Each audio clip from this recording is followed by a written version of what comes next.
The wind blows wherever it pleases. You can't tell where it's coming from or where it's going. You can only hear the sound of it.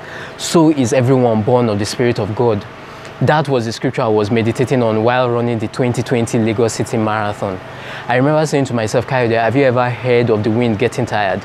Have you ever heard of the wind running out of breath and gasping for air? I eventually go on to run 33 kilometers straight without stopping on my very first marathon. That's the power of the mind as it relates to achieving anything great and of significance. I remember that during the months leading up to Marathon D-Day, I would go on the road running. And just when I'm saying to myself, I'm tired, I can't go on, I need to stop and catch my breath, I will see someone running ahead of me and I will immediately make it my goal, to catch up with them. The power of community, right? Or I would see someone way older than me walking with grace, strength and energy, and I will say to myself, Kayode, if they can do that at that age, then what's your excuse? The power of age juxtaposition.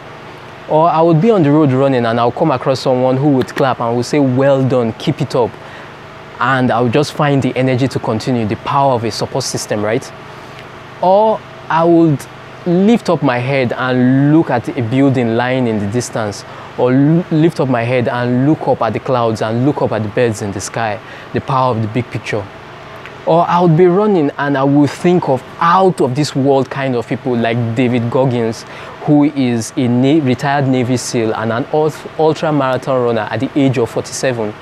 And people like Kyle Maynard, who is an MMA athlete and the very first man without arms and legs and without the aid of prosthetics to climb Mount Kilimanjaro. I would think of people like that and I would just say to myself, Kayode, you have not even started.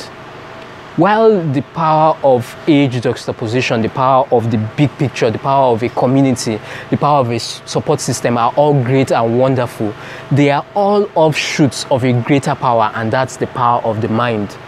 During my months of preparation for the 2020 Lagos City Marathon, I'll be on the road running, and while just moments ago I'm saying to myself, I'm tired, I can't continue, I need to stop and catch my breath, I will immediately see these people or imagine them, and the very next moment, fresh energy is surging through my entire body and giving me that grace and strength to continue on my journey.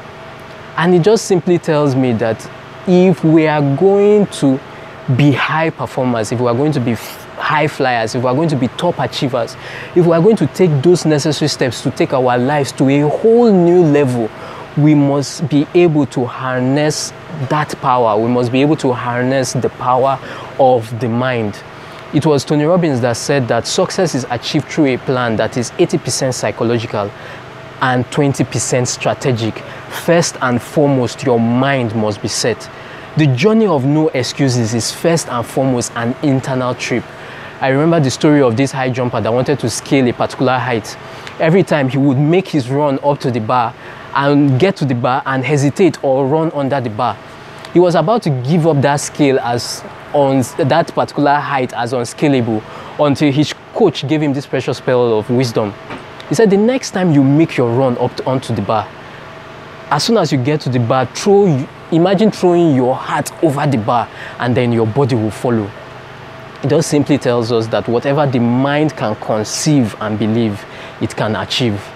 And this was exactly how I prepared for, ran, and finished the 2020 Lagos City Marathon. I remember some few days leading up to the Marathon D-Day, I locked myself up in the house and I was just feeding my mind. I remember watching the epic fight scene of Morpheus and Neo in the sci-fi movie The Matrix, which is like my favorite sci-fi movie of all time. In the very first round of the fight, Morpheus, being the master, beats and floors his protege Neo, played by Keanu Reeves. And before they begin round 2 of the fight, Morpheus walks up to Neo and asks him, "How did I beat you?" "You are too fast," Neo replies. And then Morpheus goes on to pose a very enlightening question to Neo. "Do you think my being stronger and faster has anything to do with my muscles in this place?" Neo is on the ground gasping and trying to catch his breath. To disrupt his protege's thinking even further, he asks, do you think that's air you are breathing right now? Immediately, Neo gets the message that it's not about muscles, it's about my mind, it's about what I think I can do, it's about what I think I can achieve, it's what I believe I can be, do, and give. By the time they start the second round of the fight, Neo's strength and speed are totally off the charts. I like the way this particular scripture puts it. It says, remember that the duller the axe, the harder the work. Use your head. The more the brains, the less the muscle. What this simply tells us is that, look, while strategy is great and important, no strategy or hard work can help a mind that doesn't believe. And nothing can stop a mind that is set. Because one thing about a mind that is set, a mind that is fixed on its goal, is that it will definitely not give up. It will not stop until it finds a strategy that will work, until it finds a strategy that will make things happen. And for me, that's why it's just so important that for us to achieve anything great and significant, we need to harness that superpower. We need to harness that power of the mind. We need to remember that it's not about muscles, it's about the mind. Or better put, the very first muscle we need to flex is the muscle of the mind. Do that, and every other muscle in your body and in your environment will follow suit to helping you achieve that goal you seek to achieve. So the question we need to ask ourselves is, what are you feeding your mind? What are you looking at? What are you listening to? Not every piece of news or in the media concerns you, concerns me.